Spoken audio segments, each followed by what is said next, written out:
¿Cuál es el principal cuidado que debe tener una mujer en su juventud a partir de los 16 años y después de los 30? ¿Se puede graficar más o menos, se puede aconsejar en esas dos edades y qué diferencia habría entre ambas? Bueno, nosotros la consulta al ginecólogo la aconsejamos cuando se inician las relaciones sexuales. Es decir, no necesariamente tiene que ser a una determinada edad.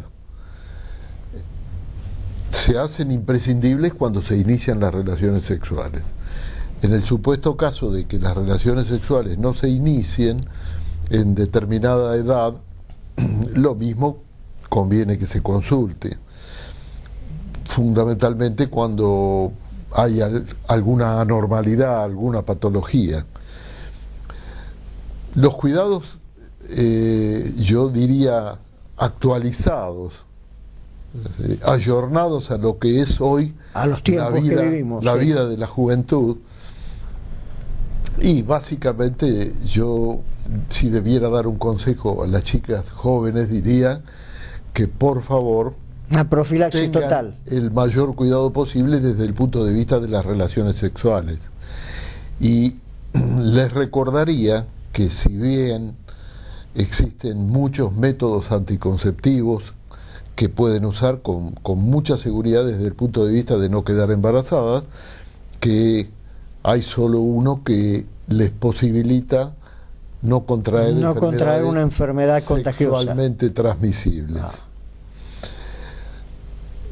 Nosotros sabemos que hoy es mucho más liberal el manejo que la juventud tiene desde el punto de vista de lo que era nuestra época, la esfera sexual, y sin necesidad de entrar en la promiscuidad, que eso es una cosa siempre criticable y reprochable. Hay que aceptar que es más frecuente el cambio de parejas.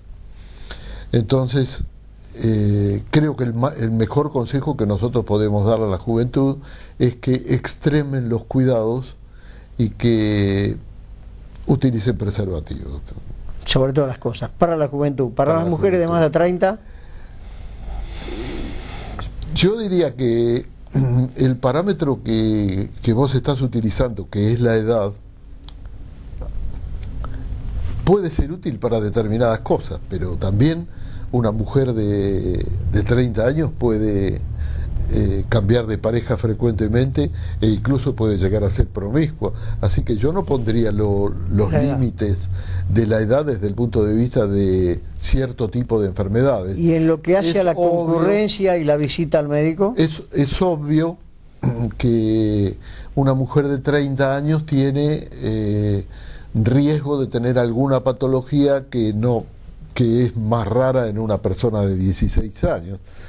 Entonces yo diría que la consulta periódica al ginecólogo, la realización del Papa Nicolau y la colposcopía con cierta periodicidad, podemos hablar como en términos generales una vez por año para aquellos casos que se está bien, y un poquito más seguido cuando se detecta alguna patología que no necesite tratamiento en forma inmediata.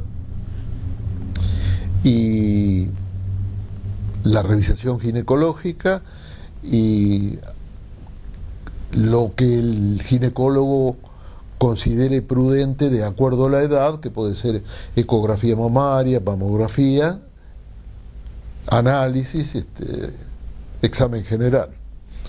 ¿Cada cuánto tiempo debe una Desde mujer? el punto de vista ginecológico, cuando todo está bien, el examen ginecológico, el Papa Nicolau, la colposcopía, es suficiente con una vez por año. Cuando se encuentra alguna patología que requiera tratamiento, ya el ginecólogo le va a decir cuándo tiene que volver a consultar. Y cuando sea alguna anormalidad que sea para controlar, cada 6 meses más o menos. ¿Qué posibilidades hay de tener una salud íntegra? Tiene la mujer que acude sistemáticamente a revisarse con aquella que no lo hace de tener enfermedades. No, pero esto no hay, creo que no puede haber nadie desde el punto de vista que sea médico o nadie que tenga una mínima cultura que no sepa que la prevención es lo principal que se puede hacer desde el punto de vista médico. No hay ningún tratamiento que pueda dar mejores resultados que la prevención. Entonces, la consulta periódica al médico, hablemos en términos generales, la consulta periódica al médico y el mantener ciertas pautas de salud, ciertas normas de salud, es lo mejor que el individuo puede hacer en beneficio de sí mismo. Hay un acerto, un dicho que se utiliza muy frecuente en medicina, que no sirve simplemente para hablar de dinero, sino para saber hasta qué punto puede ser útil la prevención. Se dice que prevenir cuesta un peso, curar 10 y rehabilitar 100. Terrible la diferencia que hay. Terrible la diferencia que hay de costos y paralelamente de sufrimiento y de padecimiento de la gente. Ahora, tomando esos parámetros en cuenta, ¿por qué crees vos que el Estado tiene tanta deficiencia en medicina, que la medicina en general tiene tanta deficiencia en lo que hace a la atención primaria? Porque yo estoy viendo que la atención primaria aquí en la República Argentina no está todavía en su máximo nivel. Primero, muy bien lo decís vos, todavía los paradigmas y los parámetros que había históricamente en la medicina no eran los de atención primaria. Es decir, la medicina en términos generales estaba orientada más hacia las especialidades. No se hacía hincapié en atención primaria como debía hacerse. Esto fue cambiando últimamente y te diría yo que en los últimos 15 o 20 años se fue haciendo más hincapié en la atención primaria de salud y en los últimos 10 años ya verdaderamente todo el mundo acepta que si bien son importantes las especialidades como puede serlo cualquier otro aspecto de la medicina, pero desde el punto de vista sanitario, los mayores esfuerzos deben ser a la atención primaria de salud, porque es la forma en que más se puede prevenir.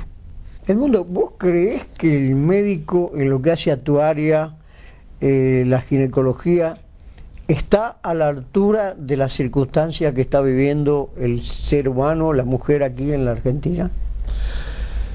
Hablando de la generalidad. Hablando de la generalidad, vos sabés que el ginecólogo se considera médico de atención primaria de la mujer. El ginecólogo vendría a ser para la mujer lo mismo que un clínico es para todos, para la medicina general. Para la medicina general. Yo creo que la mayoría sí. Obviamente que hay excepciones, como en todos los órdenes de la vida y en todos los órdenes de la medicina. Es una especialidad que por lo general se torna 100% creíble. Sí, yo te diría no 100% porque el 100% no es real en nada, pero en un 90%. En una amplia mayoría. Sí. Humaniza esa parte de la medicina, humaniza al individuo que la practica, lo hace más humano al tener contacto con la parte que hace a la vida. Absolutamente, sí. Yo creo que sí. También está cambiando la preparación del médico. Ya desde la facultad se están modificando los programas, los planes de estudio, se están modificando los criterios y se está modificando también la mentalidad de quienes imparten la educación ya desde la facultad. Yo creo que sí. Creo que hay un cambio muy importante. Es decir, yo no estoy de acuerdo con una expresión que se utiliza frecuentemente, que me resulta peyorativa, que es que hay que terminar con el modelo médico hegemónico, que esto vos lo vas a oír muy frecuentemente en algunos medios, algunos círculos, algunas. Yo creo que el término modelo médico hegemónico quiere decir que hay que terminar con que el médico sea el que dirige todo lo que tenga que ver con la atención de salud. Yo prefiero decir, hay que empezar a dar a cada profesión el valor que corresponde. No hay profesiones paramédicas. No existen profesiones paramédicas. Es tan importante en el equipo médico el médico como la enfermera, como la instrumentadora. Es tan importante la profesión médica como la odontología, como la bioquímica, como la psicología.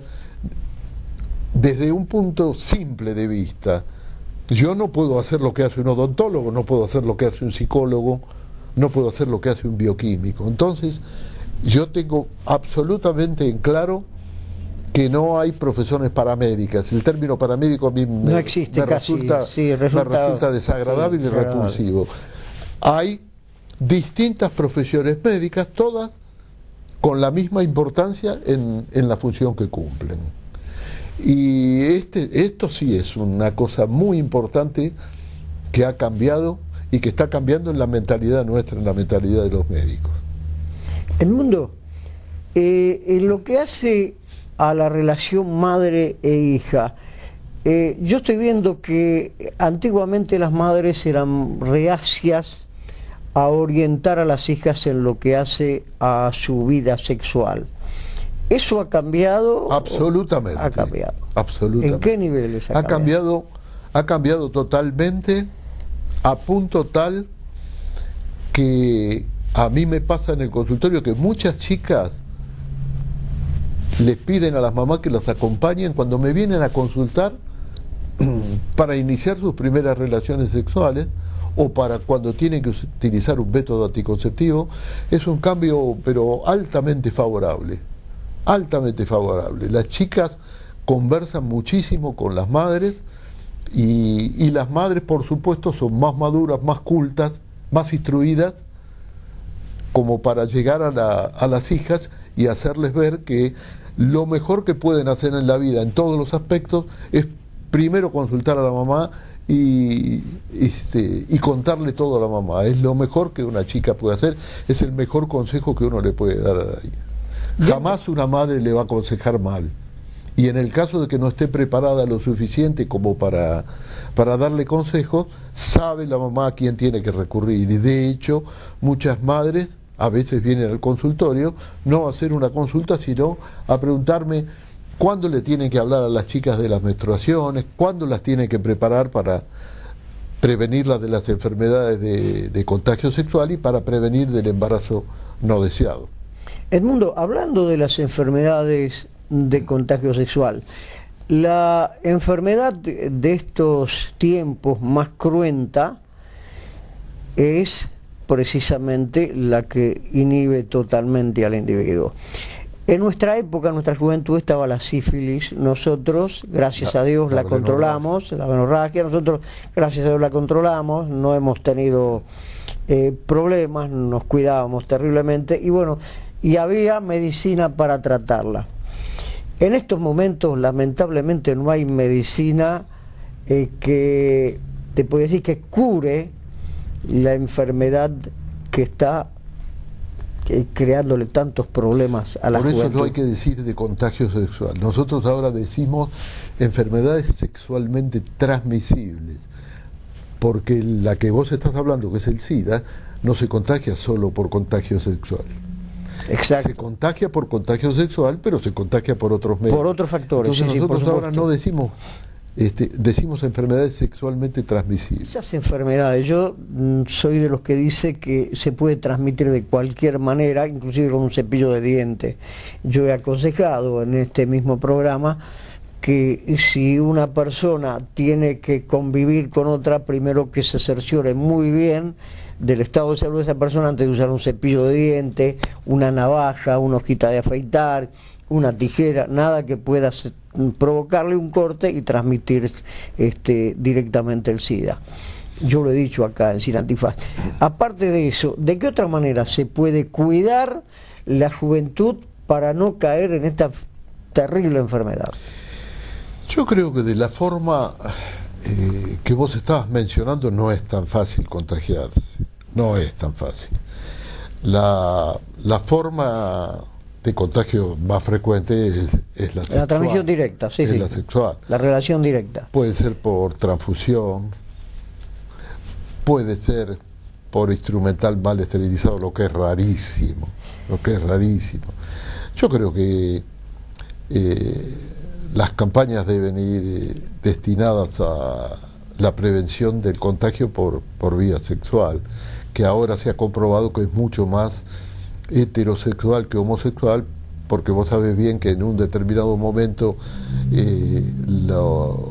los homosexuales tomaron plena conciencia de eso y empezaron a tomar precauciones, y dejó de ser una enfermedad privativa de los homosexuales, exacto. a punto tal que es más frecuente ahora la transmisión heterosexual que la homosexual, sin que haya desaparecido la homosexual, obviamente.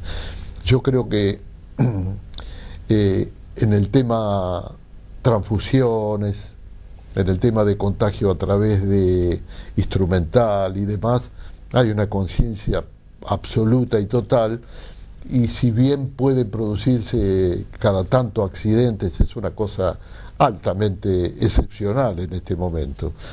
El verdadero problema está en la falta de conciencia de la juventud y de la no juventud en muchos casos, de la posibilidad de contraer una enfermedad como esa u otras no tan graves como puede ser, por ejemplo, el HPV, que es un factor importante en la posible producción del cáncer de cuello de útero.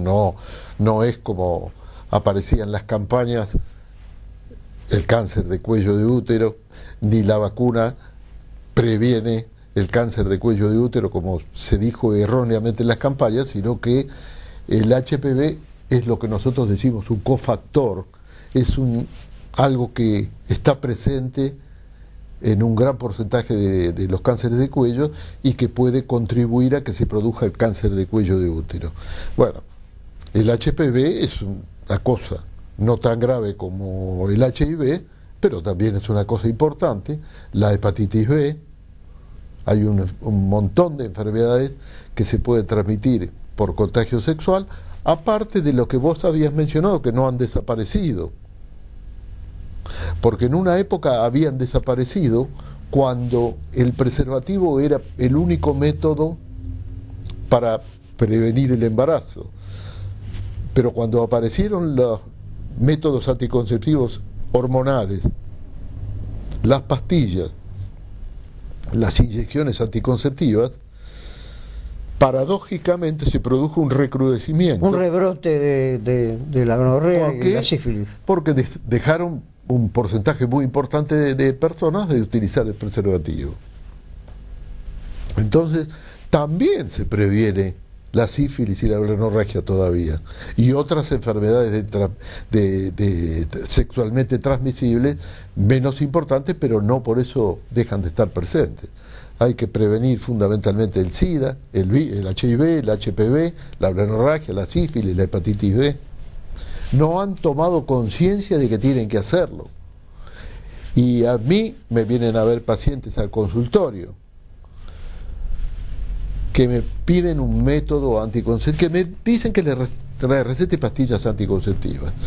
Y en la medida en que me posibilitan el diálogo, el diálogo y el interrogatorio, y me entero que no tienen pareja estable, entonces tampoco el tener pareja estable es una garantía, sí, 100%, por supuesto. Pero bueno, obviamente uno piensa que la historia es distinta. Exactamente. La historia es distinta. Entonces les digo, pero no tenés que usar pastillas, tenés que usar preservativo. Bueno, está bien, sí, pero ustedes lo mismo recétenme las pastillas. Y vos te das cuenta que no van a utilizar preservativo. Es terrible, es terrible. No han juegan con la vida, Sí, están, no han jugando tomado con la, conciencia, están jugando con la no salud, han tomado del conciencia. peligro que está azotando a la humanidad en Así es, estos momentos. Así es. El gobierno lo que hace a la salud, sin querer comprometerte que hables mal de los ministros de salud, ¿vos no crees que está fallando en lo que hace a las publicidades? Yo estoy viendo publicidades que para mí son totalmente inocuas y no veo que el gobierno aplique los recursos que tiene, tanto nacional como provincial, en lo que hace al cuidado de la salud en términos primarios, al cuidado fundamental de la salud. Yo no veo. Yo creo que históricamente los recursos que se asignaron a la salud fueron insuficientes. Hubo muy breves periodos en la vida de nuestro país en los que podríamos decir que a la salud, de acuerdo a la época y a las necesidades de ese momento, le fueran asignados los recursos correctos. Y te podría decir el primer gobierno de Perón durante el periodo de Carrillo. Te podría decir que ahí sí, no solamente se le asignaron los recursos necesarios a la salud, sino que ahí fue cuando se hicieron los grandes hospitales y la salud llegó verdaderamente a todos los sectores. Se hicieron los grandes programas de prevención, se erradicó el paludismo con la erradicación de los pantanos y demás cosas sumamente importantes que, aunque no eran atención primaria, vos sabés el famoso dicho de Carrillo que frente al hambre, a la miseria, los microbios como causantes de enfermedad son unas miserables causas. Exactamente, exactamente. Bueno, salvo ese periodo después... el Lili hay que rescatarlo también. Desde otro punto de vista. Desde otro punto de vista, desde otro de los problemas claves de siempre y de hoy también, que fue el tema medicamentos. Exacto, exacto. Y Lía se atrevió a partir de su ministro Oñatibia a una cosa que después nadie más se atrevió. Lamentablemente no la aplicaron. Nadie más se atrevió nunca. No se atrevieron a... Y hoy la seguimos padeciendo igual que siempre. La mayor parte de las personas que disfrutan de salud no valoran la salud, el significado que lo más valioso. Recién lo empiezan a valorar cuando lo pierden. Entonces es obvio que si para la propia persona uno piensa eso, cuando tenga que hacer una encuesta y le vengan a preguntar, y le va a preocupar primero que lo roben, que pierda el empleo, que no tenga posibilidades de tener buena alimentación, buena ropa o cualquier otra cosa antes que la salud, porque el individuo ya de por sí aprecia la salud únicamente cuando la pierde. Entonces, desde ese punto de vista es comprensible. Ahora, que no se hagan piquetes y que no se hagan ese tipo de manifestaciones por la salud, y porque creo que la gente lo padece individualmente, lo padece por sectores. Aquel que se enferma o que se enferma algún ser querido que tiene que ir al hospital, va, protesta porque no hay esto, porque no hay lo otro, recurre a un lugar, recurre a otro, no lo consigue, y lo va a comprender el otro que esté pasando por la misma situación. Probablemente el resto de la gente no. Yo no veo que la salud sea que la falta de atención de la salud sea algo convocante como para que la gente salga en el sentido que vos lo decís. ¿No es un error humano no darle tan poca importancia a la salud? Es probable.